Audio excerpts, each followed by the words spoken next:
Hi. The film I will be talking about today is In the Bedroom. This film was directed by Todd Field and stars Tom Wilkinson, Sissy Spacek, Nick Stahl, and Marisa Tomei.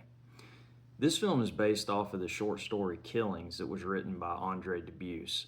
And I remember reading that short story in college. And what's odd is I had seen the movie not knowing that it was based off of a short story. And reading the short story made me realize just how good the movie was, which is many times not the case. Like with a book like Lords of Discipline or another Pat Conroy, like The Great Santini, you realize how much the movie left out. Things that were omitted, characters that never made it to the screen, dialogue that was taken out because maybe that would have pushed it to an R rating if they'd left it in. Whereas this film held the short story in such respect and did it so well that I can't even imagine Andre Dubus having a problem with it. It was as if it was a way to pay homage to what he had done with the short story. And this film is such a lesson in storytelling. This came out in 2001. And I remember around that time the film Unfaithful with Richard Gere and Diane Lane had come out. And it was kind of getting buzz at the time about it being a brave performance from Diane Lane, mainly because she's nude throughout the film. Not really throughout the film, but a few scenes. And I remember when I saw that film thinking that it was like a well-made soap opera. But that really is just woman from the suburbs, good-looking, sexy stranger. They come together, they can't stop themselves. There's a little montage and music playing. And it's very melodramatic, formulaic, and gimmicky. And that's how a lot of films that are meant to be for, an older audience, an adult audience, as opposed to like a Transformers or a Star Wars, like a film that a couple would go see that's in their 30s. They really just kind of play to that side of it. Whereas this film really feels real. The moments in it don't seem forced or glossy. It is like a slice of life, and you really get to know the characters and feel what they're feeling. And I was 15 when I first saw it and knew then that it was a cut above most of the stuff that was coming out because it was so raw.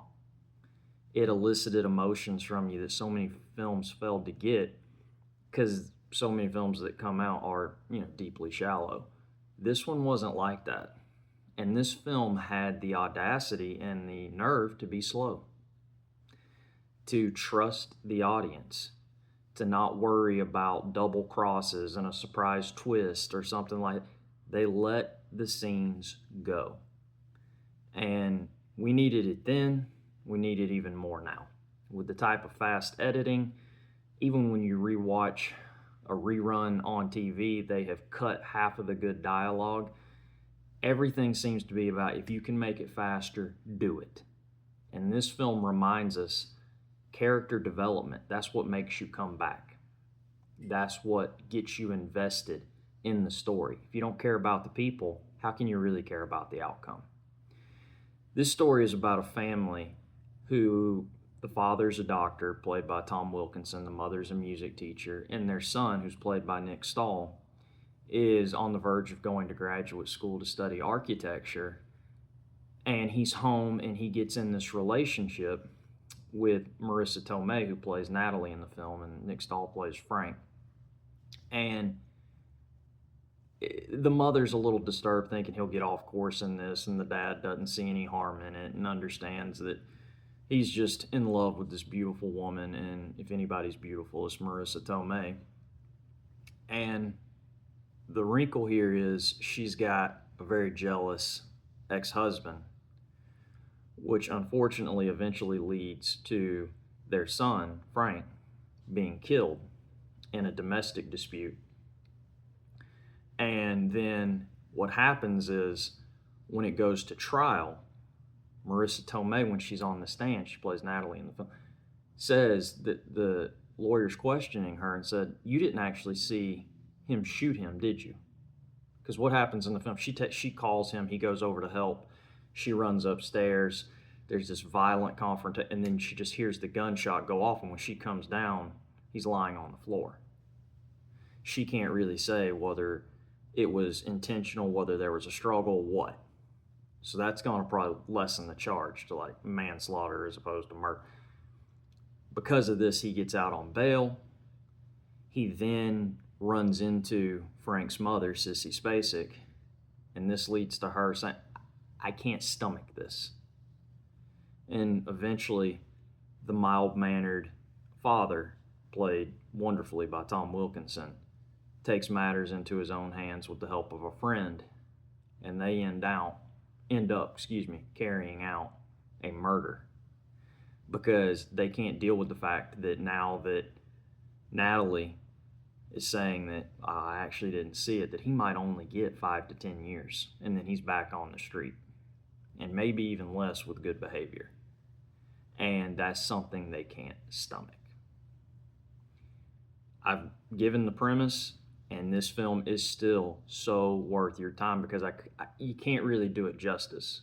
And this is one of those I don't worry about giving away the ending because I know what happens in this film, and each time I watch it, I come away more and more impressed because it's the art of the storytelling. Now, when you go on Netflix and see something that was written by Harlan Coben and, or whatever his name is, the James Patterson stuff, once you know who's done it, the double crosses are over, it's over, you can maybe enjoy it once, but you'd never go back because there's no character development. You don't have an affection for these people. This film captures the grief of a mother and a father who have lost a child so accurately and in a way that we are feeling it with them. You can't help but imagine what it would be like for you. We see such quiet moments. I remember the first time I saw it, there's a scene where Sissy Spacek's in the house and she can't sleep, which would be true. And you hear in the background what she's watching on TV. It's like an episode of a late night show when Craig Kilborn was still on television. He's interviewing a comedian, and you just see her kind of with this expression. She's tortured. She doesn't, life as she knew it, doesn't exist anymore and never will again in that type of way. And just that scene alone of her sitting on the couch, knowing that sleep is not an option. There's no way to evade this type of grief. And every day that you start, it's there waiting for you. It's your new companion. And there's another scene where she and Tom Wilkinson have this knockdown, drag-out fight. And this is after when the ex-husband has gotten out on bail. He runs into Sissy Spacek at a gas station. She's in there, and they just happen to glance. He comes in, they look. He kind of looks at her and does a little bit of a smile, like he doesn't. And she then goes home, and the husband, they're starting to do what a lot of couples would do, play the blame game. And she's even saying, you were so nonchalant about his relationship with this girl because you were probably living vicariously through him, which is not the case at all. But she's so angry that the more she can put on him, the more she's going to. And then he snaps back at her about nothing the boy ever did could be good enough. You couldn't relate to him. You couldn't do that. And he launches right back at her.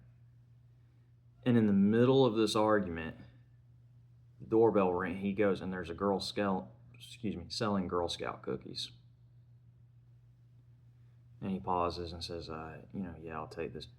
And then he goes back in the home and they apologize. That scene alone, in the sense of life's going on outside this house. Little girl just came to sell some Girl Scout cookies. Life doesn't pause when it knows that we're suffering inside. The outside world doesn't give us a moment to catch our breath. is still just moving along. And that scene of her knocking at that very inconvenient time, and him going out there and kind of being able to snap out of it, and just still, he's a kind man. He's not going to turn her away and say no. He kind of regains his composure, pays her, goes back in, and apologizes to his wife. And I have to say this, Sissy Spacek, normally in a film where the mother loses a son, we would have nothing but empathy for the mother. Sissy Spacek doesn't play her that way. She plays her as somebody who is angry, who is bitter, who blames the husband. She doesn't play her as this thing that we can easily just want to nurture and give a hug. She lashes out. And it's not attractive. But how often is it attractive to watch somebody when they're going through the grieving process, when they've been hurt, when they've been shattered? And this film was brave enough to show it in that light and not gloss it over. We've all tried to reach out to people and had the doors slammed in our face and even told that we were maybe a part of what caused everything to go wrong. And we know what it is. All that bile is coming out of their mouth. They're that hurt. They're not just saying, oh, well, thank you, we appreciate it. Oh, thanks, yeah, that means a lot right now. No, the ugliness inside is just spilling out of them. And whoever is in their path, they're going to strike out against. It's the only way at that moment that they know how to grieve. And they didn't try to hide that or sugarcoat it in this film. And Spacek pulls it off. Even though we empathize with her, we don't really just see her as this poor thing. There's times in the movie where I kind of thought she was mean to her husband, and I felt more for him, and thought that she was almost being narcissistic, acting like she was going through this together. And it's written that way in the short story. And that's such a brave choice to make, to not just go down the formulaic path. And Tom Wilkinson gives this really good, restrained, real performance. He's the kind of dad anybody would want. As I said, he's a doctor in the film. He's the kind of doctor, if you were having issues, you'd want to go to somebody like him. He has that calm, soothing way. And we see early in the film what a good father he is to his son, how he enjoys spending time with him, and truly is not one of those that's a conditional kind of love, like I want to see you go achieve this, or I hope you go on to that. If when his son was home for the summer, he was a fisherman, he would go out and catch lobsters and be out on his fishing boat. And we can tell that Wilkinson's character is the type that would accept that. If that's what the son wanted to do, fine. He loves his son simply for who his son is, not who he thinks his son can be, not for what he thinks his son may accomplish, for the adulation. It's just, he loves his son, and he accepts him completely and wholly as who he is, and whatever path he'll take, he'll support him. And there's also a scene earlier before the fight where it shows him disassembling the playground that they used to have. And there's a quick shot when he looks up and kind of flashes back to seeing his son when he was a little boy. And what was so well done about that is when you lose someone, and I'm quoting this from another film, Simon Birch, where you don't lose them all at once, you lose them in pieces. And we slowly have to take steps to put things away. The mail stops coming. We might have to cancel a subscription. We get things with their name on it, and we have to kind of discontinue those things. Clean their rooms out. Otherwise it just sits there and collects dust. We kind of have to, and move forward and take those steps, but it almost feels like we're erasing them from our existence. And not every film captures that when they die, that's really the beginning. But it's certainly not the end. Having to pick the pieces up afterward, that's the pure hell. Walking by a room that you'll never see him in again. You don't even really want to figure out how a parent gets through that, because that's every parent's worst nightmare. And eventually, at the point after his wife has run into the husband that, or the ex-husband of Marisa Tomei who's killed her son, she just says, I can't stomach that. He smiled at me. I can't accept that. And then Wilkinson, this mild-mannered man who you can't even picture getting mad in traffic, the type that doesn't ever blow his top, that could be restrained at a sporting event, decides to carry out this plan to kill him. And the scene when that takes place, when the plan starts to unfold right in front of us as the viewer, is so eerie because it's played so straight. There's no sinister music. He's bartending somewhere and he turns around and we just see Wilkinson standing there. And in a lesser film, they'd have lightning strike. They'd have music do something. It's just the two of them, which makes it uncomfortably real. And, he's got a gun on him and he goes, listen, he doesn't let him know what he's going to do. He goes, pack your stuff, I'm going to get you out of here. We can't afford to see you anymore, things like that.